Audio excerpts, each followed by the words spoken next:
Hello, Mr. Spielberg. It's an honor for me. How are you today? Oh, I'm really good today here in New York City, and happy to meet you for the first time.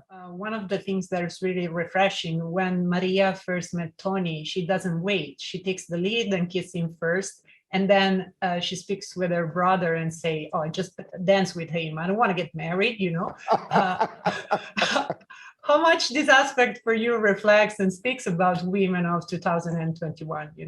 Yeah, well, it's just that some of the social mores today, and the fact that everybody is hopefully not everybody is woke at the same time as others. Some people are still sleepy, and others are fully woke. And we felt we really needed to embrace the authenticity of how we really see our neighbors and our friends in our communities, even in communities with people that we don't ideologically, politically agree with. I believe we have to always keep the conversation going. And that was a big part of telling the story. It was very, very important to update the story. And it was very important to me that we honor the Puerto Rican community. We honor the Latinx communities, all the Latin American communities, by casting only Latinx actors to play all the shark girls and boys. It's for instance, Rachel Zegler, her grandparents from Colombia, who has never made a movie before. She was 17 years old when I cast her as Maria. She's the first Latinx actress in a movie to play that character.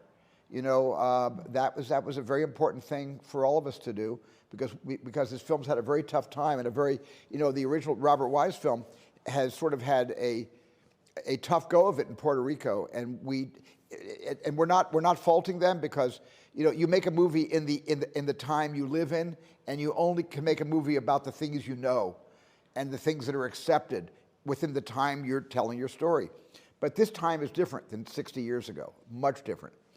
And so it was very important to me and to the whole company, Christy McCosco, the producer, Tony Kushner, the writer, that we really be authentic in representation. Maybe this one is personal for me, but I gotta tell you, like Riff and the Jets remind me a lot of Rufio and the Lost Boy from Hook, in the way they don't have a family and they're a family for each other. But do you think there is also a similarity in the way they fight against, one each other, because they don't accept they have to grow up and change and be adults, and the Jets fights for a land that is going to change anyway?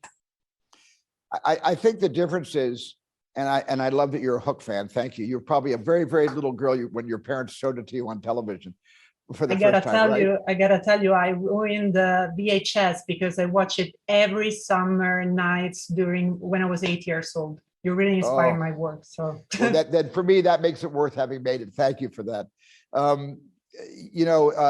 Rufio, he didn't lack anything but love. Of course, the Jets don't have a lot of love either. The Jets are, I have to tell you, they are juvenile delinquents. They're not orphans the way the Lost Boys were orphans. They're not orphans in that sense, and they're not really lost boys. They found each other, and in that solidarity, they have basically discovered something else called xenophobia. They're fighting more against the color of the Puerto Ricans than they are about the territory that they're both claiming to have a right and basically a exclusive right to. The wrecking ball is hanging over both gangs because that whole area is being torn down, as it was in real life in 1957. And so, in a sense, they are much more the aggressors, the Jets are. On the other hand, the Sharks and Bernardo, they're migrants.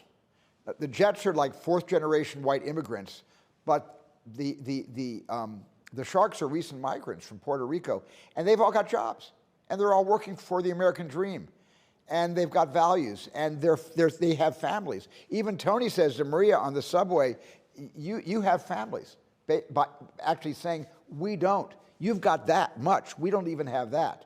We only have each other." What is the greatest advice that you gave to your cast? As you were saying, the great part of them weren't in front of the camera. It was the first time. So how did you? Maria, Rachel Zegler, was 17 when I cast her, 18 when she actually started shooting the film. She had never been in front of a camera before. She had just graduated from high school. She missed her prom in order to start our movie on time. And she came over to me on the first day and she said, Mr. Spielberg, later I corrected that and said, please call me Stephen. But she said, Mr. Spielberg, I'm really scared. And I just turned to her and I said, oh, thank God, use it. Use it. And she did. And because fear provides an adrenaline, an energy, almost a desperate sense of keeping your balance so you don't fall backwards off the cliff. And when you come into a scene with too much confidence, there's not going to be the spontaneity. But if you can use fear as fuel, you're going to give a great performance. And that's what I told Rachel.